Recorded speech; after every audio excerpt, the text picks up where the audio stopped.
On a warm summer day in Cleveland's Slavic Village neighborhood, another ordinary day begins. For one young mother, life centers on the people who matter most. Her children, her home, and the future she's building. Like so many parents, she has days filled with responsibilities, routine, and hope for tomorrow. But ordinary days don't always remain ordinary. Before the day is over, investigators will begin piecing together a story no one could have anticipated. What happens when love becomes fatal? This is the Fatal Attraction Podcast with Horror Beneath the Ashes.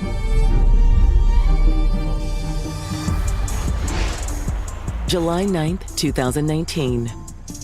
It's Tuesday morning in Cleveland's Slavic Village neighborhood. Slavic Village is an area of Cleveland that was home to a lot of immigrants. It was called Slavic Village because a lot of Eastern Europeans migrated to that area of the city. There's still a lot of history there, but over the years, you have seen a lot of change in the dynamics and the group of people that live there. Slavic Village is recovering from the industrial downturn, so it's on the upturn. They're trying to bring it back. But there are still plenty of challenges. Cleveland, it has its crime sprees, and Slavic Village is no different. And this morning, a woman walking near her Slavic Village apartment stumbles upon a crime that has hit close to home.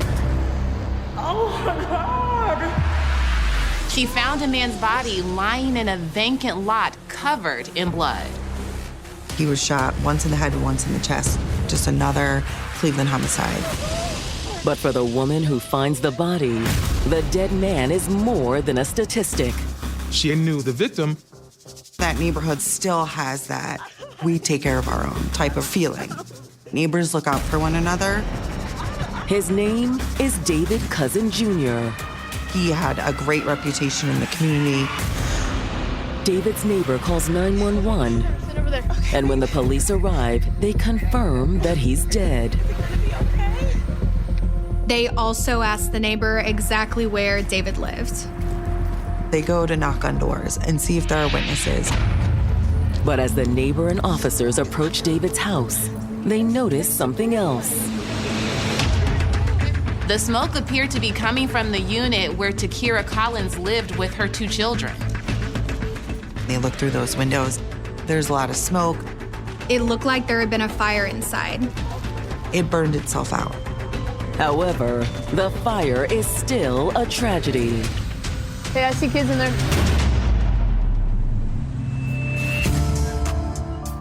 Life had never been easy for 25-year-old Takira Collins. Our father, he passed when she was 1 going on 2. You could tell it was hard on her. It affected her a lot. In the aftermath, Takira's mother struggled to make ends meet. Growing up in poverty, it just made things very difficult. Childhood for us was stressful. As a result, the siblings stuck together. She wanted us to be inseparable. She always wanted to be there for me. I always wanted to be there for her. And the older we got, the stronger we got. But as important as their bond was, Takira longed for more. She did want family just because she didn't have her father growing up. By 18, she'd found what she was looking for with Armand Johnson, a young man that lived in her neighborhood.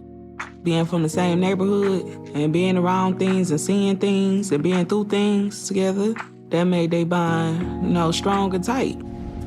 The couple fell in love, and in 2012, Takira gave birth to a baby boy. He is beautiful. He looks like you. You think so? Well, he is Armand Johnson Jr. I know she was happy. Once her son was born, Takira devoted herself to raising the child. Her whole mindset changed. She just wanted to do better and be better. She was just focused. She was being a mom. But while Takira was home with their child, Armand was out in the streets. he ended up going to jail. He was sent away for 5 years on robbery charges. While Armand was in prison, Takira remained focused on raising their child. Takira Collins was a dedicated mom, and she was a hard worker. She worked multiple jobs. She also met someone new, a man named Anthony Stevens. Hey, I saw you sitting here and I just had to come over and meet you. I'm glad you did. When Takira met Anthony, she was happy, head over heels. That first meeting quickly blossomed into a romance. They going out, dates, and they kicking it and spending time together. Pretty soon, they welcomed their own bundle of joy into the world, Aubrey. She was so happy that she had a girl. Like, finally, I got a mini-me. But Takira's relationship with Anthony didn't last either. I turned sour, but they was together for, I'd say, about a year. She said he became overprotective and was giving her crazy vibes, so she ended things with him. She was a strong, independent woman. But she still longed for her kids to have a father figure in their lives. She ended things with Anthony, and I believe that's when the fitness for Armand started to come back. She wanted her son's father in his life. Her son, you know, he older now. He asking about where my dad at. Can I talk to my dad? Takira reached out, and Armand reconnected with his son and Takira. He was able to give her the attention she needed, explain to her how things was going to be when he came home. He told me, like, oh, we worked it out. They got engaged, and they wanted to move forward as a family. And when Armand finally came home, they did become a family. Aubrey obviously was a product of a different relationship, but this little girl became his own. Armand also doted over his little boy. Good job, man. Yeah. I could see that he loved his dad. And Takira was glad to have a family again. I said, you happy? I'm happy. That's all that matters. Things was looking good. But now, officers responding to a shooting have spotted smoke coming from Takira's apartment. They went to investigate and made a horrifying discovery. Hey, I see kids in there. They saw the 2 children in the house. They were lying motionless on the floor. Ready? The first responders make a forced entry, but they're too late. Both of the children were dead from smoke inhalation. You had a tremendous amount of smoke, which is what caused the kids to die. But the children aren't the only victims. Moving deeper into the apartment, the officers make another grim discovery. Police discovered Takira's body. Unlike her children, Takira didn't die in the fire. Takira had been shot 10 times. As the story unfolds, the search for answers is only beginning. Stay tuned for more. This is the Fatal Attraction Podcast. Takira Collins was making a fresh start with her ex, Armand Johnson. Armand had just finished serving 5 years in prison. Her and Armand was back together, and things was looking good. But now, police have found Takira and her 2 children dead inside her apartment. Takira had been shot 10 times. A lot of those injuries were from the back. I believe she was running to her bedroom, trying to get away. Then the killer had apparently tried to set fire to the apartment, hoping to hide the evidence. Since the children didn't have any visible injuries, police believe they died from smoke inhalation. One of the huge factors in this case is the fact that this house was newly renovated and had brand new windows. There were no gaps in these windows. That was crucial because when this house was set aflame, the fire didn't get any oxygen in order for this whole structure to come down. So that's why we're not looking at a pile of rubble. When homicide detectives arrive, they find clear evidence that the fire had been deliberately set. There was a gas can left in her bedroom. Detectives also recover multiple 9mm shell casings, as well as Takira's phone. Takira's phone is laying on the sofa in the living room. There were no indications of a robbery or any signs of forced entry. Adding that to the number of wounds Takira suffered leads detectives to one conclusion. This was a crime of passion. Shooting Takira that many times was definitely personal. 10 shots is overkill. The detectives suspect the children slept through the shooting. But Takira's daughter woke sometime after the fire had been set. Aubrey got up from her bed. We know that because she had soot in the bottom of her feet. And when you look at the walls in the house, you see her handprints walking down to her brother's room. Police found the two children clinging to one another inside her brother's bedroom. It's heartbreaking. But did their deaths have anything to do with the murder of their neighbor, David Cousin Jr.?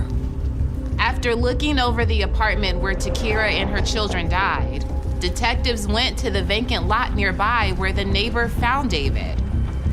They would have been looking for shell casings and looking to see if these things were connected. In the grass, detectives recover one more 9mm shell casing. It was a match to the ones found in Takira's bedroom, which made detectives believe they were looking for the same shooter in both murders.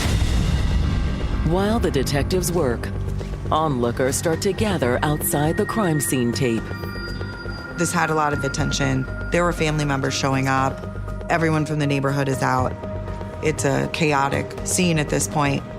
The neighborhood was on edge to see two babies and a mother killed. Neighbors are just as dismayed by David's murder. People that lived in Slavic Village in that neighborhood were shocked because who would do something to David? In his community, he was a very well-respected individual. But other than being neighbors, there was no real connection between David and Takira. It was just a high-by situation. This my neighbor. It was nothing like no relationship or none of that. He had a girlfriend. He was about to get married.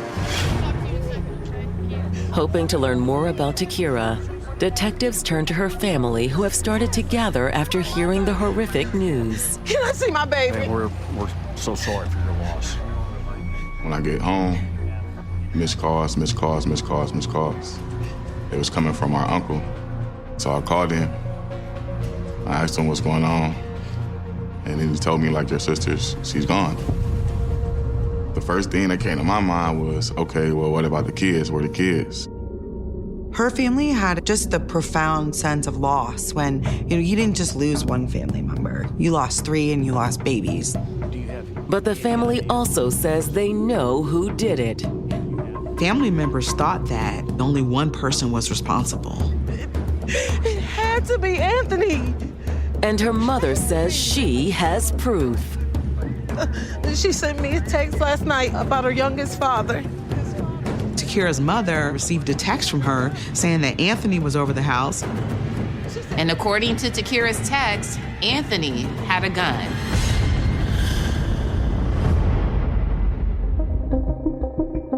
Stay tuned. This is the Fatal Attraction Podcast.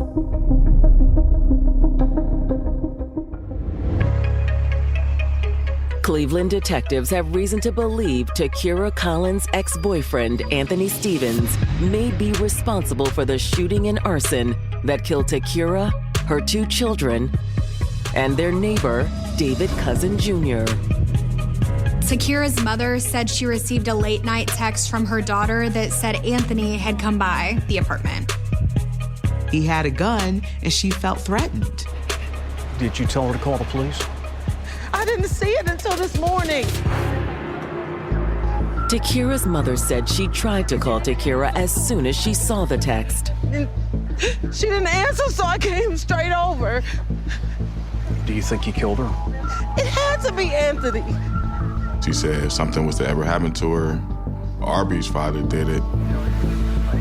Takira's mother tells the detectives that Anthony and Takira were having issues over the custody of their daughter.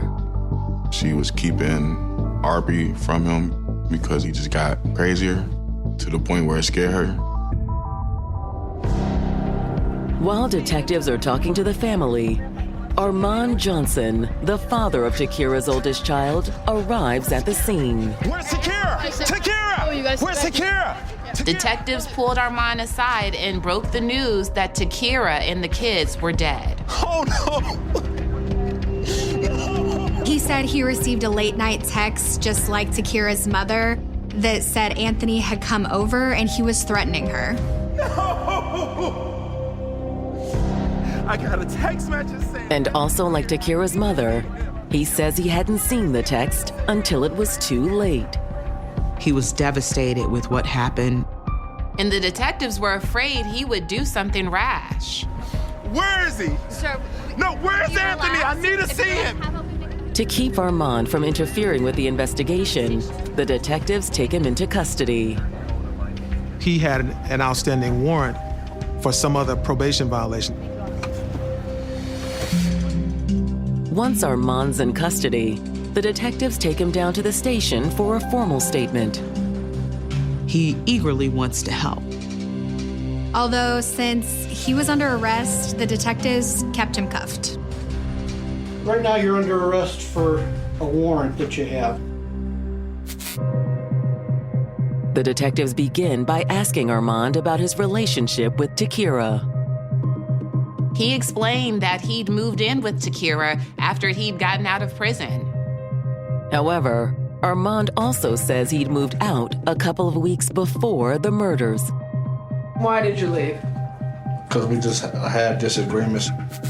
So how has your relationship been with her recently? Do you guys talk? Yeah, we talk. She still let me come see my kids. In fact, Armand had said that he took both of the children to a family reunion in Detroit that weekend. When was the last time you seen them, those two children? Sunday when I dropped them off. He says he didn't have any contact with Takira or the kids after that. Then when I woke up this morning, I received a text from yesterday. Armand said the text was about Anthony coming to the apartment and threatening her. She never said to you what this was all about? No. Or why that there was such a problem between them? No. Finally, while he's not a suspect, the detectives wrap up the interview by asking Armand where he was the night of the murders. He said he was home asleep. I fell asleep right about 9:30, 10 o'clock. Who can verify that you were home at 9:30 sleeping? My grandmother, my aunt, my father. They were all there? Yes. He has an alibi. It's not him. But would Takira's other ex be able to say the same? Anthony came forward and turned himself in to be questioned. You're not under arrest. Let me make that clear. We read these to everybody because it's a criminal investigation. After reading Anthony his rights, the detectives ask about his relationship with Takira. It was shaky. She crazy. When you say she was crazy, like, what do you mean by that? It was just a point in time in my life where I wanted to have my cake and eat it too, and she wasn't with it. Meaning you want to see other women? Yeah. And according to Anthony, he hadn't even seen Takira in more than a year. When was the last time you actually spoken with Takira? I would have to say since my daughter was months old, literally. He was a non-factor in her life, a non-factor in his daughter's life, sadly. Although he said that was primarily Takira's fault. I've never reached out to her because every time I even tried to talk to her, it's an argument. It's gonna be something that I don't want it to blow up into. So in other words, Anthony had just confirmed the custody issues that Takira's family had told the detectives about. But does that mean they were right to suspect Anthony was her killer? At this point, detectives confronted him with the text messages that Armand and Takira's mother received. Anthony reads the message and denies it's true. He maintained that he had not seen Takira and he was nowhere near her house the night before. He said that somebody was setting him up. Who would want to jam you up in a quadruple homicide? I have no idea. I want to find out my damn self. Anthony also claims to have an alibi. Mondays, I work 5 to close. Anthony had a job making sandwiches at the time these offenses happened. Hey, take a look at this. When police follow up on Anthony's alibi, his story checks out. Footage from the sub shop. They were able to prove that Anthony was at work. There was surveillance footage. They even saw his time card. And the texts to Takira's mother and Armand? It's a big red herring, thrown out by the real killer. But who? Desperate for leads, the detectives run a record search on Takira. When you look at a victim in a case, their history can guide you to some extent as to who the perpetrator of this crime is. When detectives look into Takira's history, they find an immediate red flag. She had taken out an order of protection against another ex-boyfriend. His name is Darius Murphy. According to the protective order, Darius had been abusive. She was beaten. She was also bitten. Why are you questioning my sister? Well, because violent things happen between you two. That's why. Stay tuned for more of the Fatal Attraction podcast. Detectives investigating the murders of Takira Collins, her 2 children, and her neighbor David Cousin Jr. have just learned about an order of protection she took out against an ex-boyfriend named Darius Murphy. In the request for the order, Takira accused Darius of abusing her. Is there a possible connection? Okay, take a seat there for me. Hoping to find out, the detectives bring Darius in for an interview. That's a wrong question on my sister. Well, because you were a previous boyfriend with her who had a protection order issued against you, and violent things happen between you two. That's why. Darius admits he had a relationship with Takira, but he says it was brief. Someone to like August or something. 2018. Yeah, last year. That was after Takira broke up with the father of her daughter, Anthony, but while her boyfriend, Armand, was still in jail. She said we might be a relationship because she was already engaged with Armand. She told you this relationship between you and I can't go on after he gets out. You guys can't stop. Darius claimed that he was okay with their arrangement, but the detectives aren't so sure. Was this an if I can't have you, no one can type of situation? You have someone who is engaged in a crime of passion, it's jealousy, anger. Plus, Takira claimed he'd been violent with her before. You ever assault her? No. Okay. Yeah, do it though. I understand. People persuade all the time, argue, but physically is what I'm asking you. No, I probably bitter or something, but I never know. You know. She alleges you bit her on the back. Yeah, I do that, but I never. Okay. Beat her up. Of course, he'd also denied he had anything to do with Takira's murder. So let me ask you, and I gotta ask you this. It's important. Did you go over to East 63rd Street and have a confrontation with Takira and shoot and kill her? I never did. Instead, Darius insists the detectives should be looking at Takira's other ex, Armand Johnson. He said Armand was abusive, according to what Takira had supposedly told him. She said he used to beat her black and blue, and now he used to put his hands on her in front of the kids. A lot of times people assume having children makes a relationship better, But having children can also make a relationship an unhealthy environment because a lot of people don't want the responsibility of caring for children. And that happens with a lot of men, that they're just not ready to do that whole commitment piece. However, Darius doesn't know if the abuse continued once Armand got out of jail. He said he last talked to her a couple of months before the murders. Okay. And Armand had already been out of jail. He was out of jail, and he was talking about them, and she told me all the time. According to Darius, Takira said things were going okay between her and Armand. She didn't say anything bad at that time. She said she was still engaged to him? At that time, yeah. Could there be something to Darius's claims about an abusive relationship? Takira had broken off the engagement. Or was Darius simply trying to throw detectives off his trail? Despite Darius's claims about Armand, the detectives pressed him for an alibi. He's going to corroborate your times for Monday, July 8th through July 9th. Curiously, Darius hesitates. I don't want to be putting people in this. Well, you're going to have to, because right now you're in the middle of this. To the detectives, it sounded like Darius was hiding something. Hoping to find out what that might be, the detectives head back to the crime scene. They canvassed the neighborhood, looking for surveillance cameras that could place Darius in the vicinity the night of the murders. Police start to focus in on a McDonald's that's very close to Takira's house.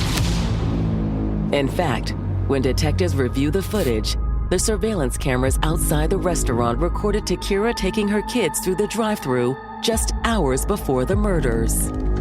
You may want to check this out. It's our last known footage, our last time we see Takira and these kids alive.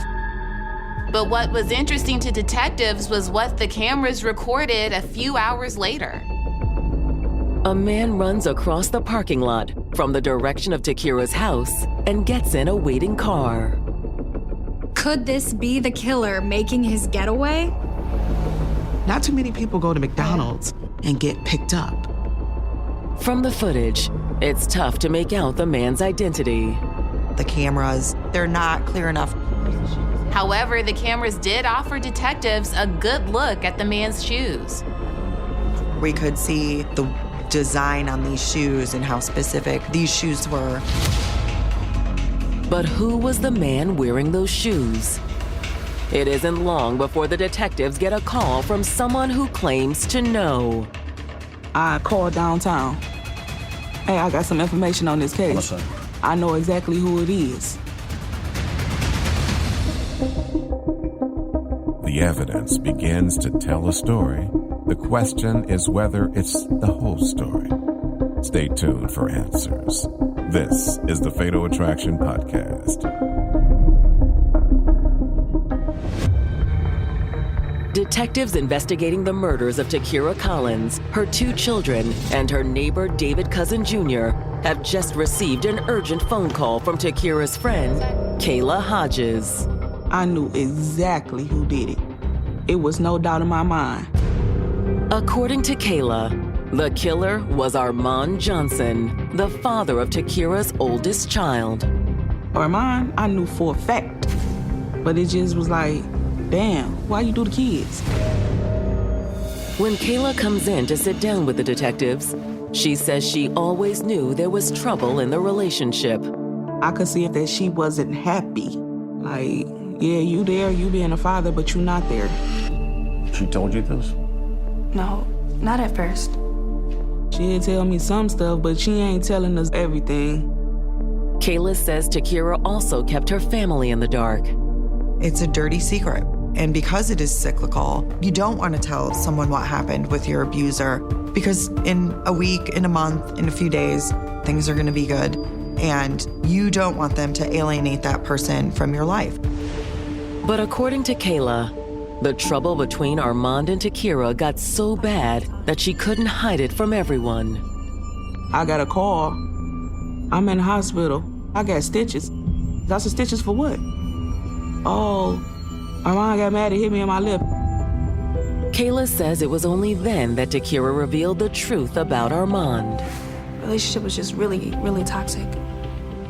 He wouldn't stop putting his hands on her. He was basically insecure about any relationship with any males that he thought was more than a friendship. The perpetrator in the domestic violence feels a lack of control, but does not feel that they have done anything wrong. And unfortunately, a lot of women don't think that they can get out of an abusive situation. Which is why, according to Kayla, Takira was secretly relieved when Armand went to prison. It's like when he went away, she don't have to deal with that no more. But Kayla says that Takira's resolve weakened while Armand was away. You start feeling bad for somebody, get to text and write letters. He incarcerated. That's your child's father. Because I wouldn't say I wouldn't do the same thing. I probably would have. Over a time period, a person begins to start minimizing the negative of the relationship to the point where they're like, it wasn't that bad with this person. And when Armand got out of prison, the couple reconciled. He's sorry, he apologized. But he hadn't changed at all. He started abusing her again. Yeah. He's supposed to busted up her lip pretty bad, gave her a black eye. But unfortunately, they kept me out of the loop. They didn't want me to do anything to Armand. However, while Takira didn't tell her brother about the abuse, she did break off her engagement with Armand. She was no longer going to put up with his behavior. She didn't want her kids around it. When she was finally done and walking away, I could see a change. Like, she was happy. You could tell that she was excited for the new adventure. That's extremely important and relevant in a case like this. So you think Armand did this? Oh, I'm sure of it. The picture Kayla paints sounds plausible to detectives. For him, it was like an all or nothing. He wanted her in his life. And what is scary about domestic violence relationships is that the most dangerous time is when you decide to leave. And we can make and pass laws, but at the end of the day, those things are just words on a piece of paper. And that's not going to protect anyone against 10 gunshots. If someone is intent on killing you because they can't have you, they're going to do it. Question is, can detectives prove it? They got a search warrant to Armand's grandmother's home where he was living with his aunt. Hi, how can I help you? Ma'am, we have a warrant to search your property. Oh, dear. Okay. Sure, come on in. They don't find a smoking gun, but what they do find is almost as damning.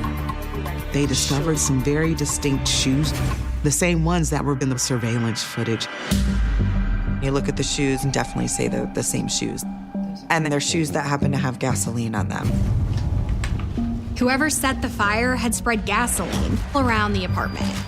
They also had blood on them as well. Before sending the shoes off to the lab for testing, the detectives lean on Armand's aunt. Earlier, he told police she would vouch that he was home on the night of the murder. But under pressure from the detectives, she caves. So was your nephew at home all night on July 8th? Yes. Yeah. No. Well, not all night.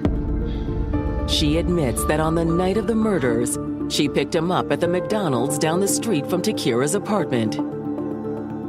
I don't know that she truly knew what was going on. You don't want to believe that he's capable of what he did to these kids. That's unthinkable. Between the aunt's story, the surveillance video, and the shoes, detectives were able to place Armand near the scene of the crime on the night of the murder. 2 days after the murders, the detectives pull Armand out of the jail cell where he's being held on a parole violation and confront him with what they've learned. I have your aunt talking to us, telling us that she picked you up in the area at the time of this occurrence. No, it was not. Armand was denying that he committed these crimes. But it's no use. We have a video of you. However, there was still one thing that detectives wanted to know. The only thing I do not understand is how you could possibly burn your children alive. Stay tuned for more of the Fatal Attraction podcast. Cleveland police are convinced that 26-year-old Armand Johnson killed his ex-fiancée, Takira Collins, her 2 children, and their neighbor, David Cousin Jr. You went over there. No, I did not. And you killed her. No, I did not. Armand tries to deny it, but the detectives have proof. Your own aunt is saying she picked you up that morning from that area right there, and she took you home. Detectives also have surveillance video to back up his aunt's story. Armand being captured on camera in the neighborhood at McDonald's was instrumental in the case. But what the detectives really want is a confession. In the interview, detectives leaned hard on the fact that Armand's own son had died. I can understand wanting to hurt her, but not the kids. I just don't understand that part of it. However, despite the pressure, Armand refuses to crack. I need to talk to my lawyer. The interview over, the detectives book Armand on 4 counts of murder. There's an aggravated murder for Takira, for each one of the kids, and for David Cousin. As news of the arrest spreads, the community rallies around Takira's family. Everyone was on social media screaming, no justice, no peace. But as the case moves to trial, the family has a long wait ahead of them. We had COVID in the middle from the time that this crime happened until the time it went to trial. So there were a lot of delays in addition to what you would normally have with a capital case. When Armand goes on trial in August of 2022, the prosecutors argue that he just couldn't accept that his relationship with Takira was over. That was the catalyst. He didn't want to be without her. And it's been documented that he had an anger issue, that he was jealous of her, he didn't want her with anyone else. So, on the night of the murders, he'd gone to Takira's apartment. What do you want? We need to talk. No, we don't. We have nothing to talk about. The kids asleep? Yeah. I'm coming in. No, you're not.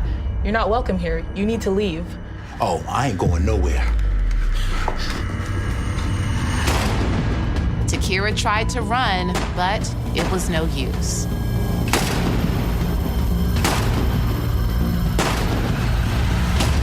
He fired at her at least 10 times.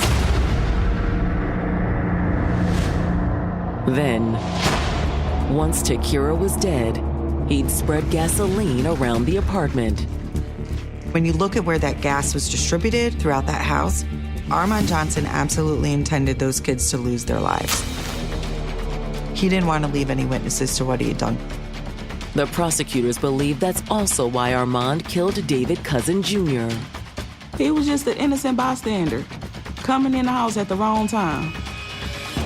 Armand saw him as someone who could uncover this whole event.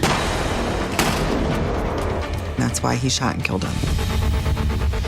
That was just so sad that he had to lose his life. According to the prosecutors, there's no doubt that Armand was responsible. They had the aunt, the video, and the shoes recovered during the search that all placed him near the scene of the crime. And that's not all the prosecutors have. The shoes he was wearing that night had Takira's DNA on them, likely from blood spatter. Add it all up, it's more than enough for the jury. Armand is found to be guilty. He received 4 life sentences without parole. I can sleep well at night knowing that he's never getting out of prison. Takira's loved ones are less satisfied with the outcome. It wasn't enough for me. I'm sorry. It wasn't enough. That's 4 lives, 2 adults and 2 kids. Then you still living, you still eating, you still breathing. No, that wasn't good enough for me. Still can't sleep at night. While they still struggle to accept their loss, Takira's friends and family hope her story can help save others from a similar fate. I don't wish this on nobody, not even my worst enemy. If you going through that situation, get out. Pay attention to the red flags. Don't ignore the warning signs. Don't wait before it's too late. But most of all, Takira's loved ones cherish her memory. She was my everything. Me and her told each other everything. I don't have that no more. Takira Lachey Collins was my best friend, and she was a beautiful person. Her kids was adorable angels, and they will be forever missed.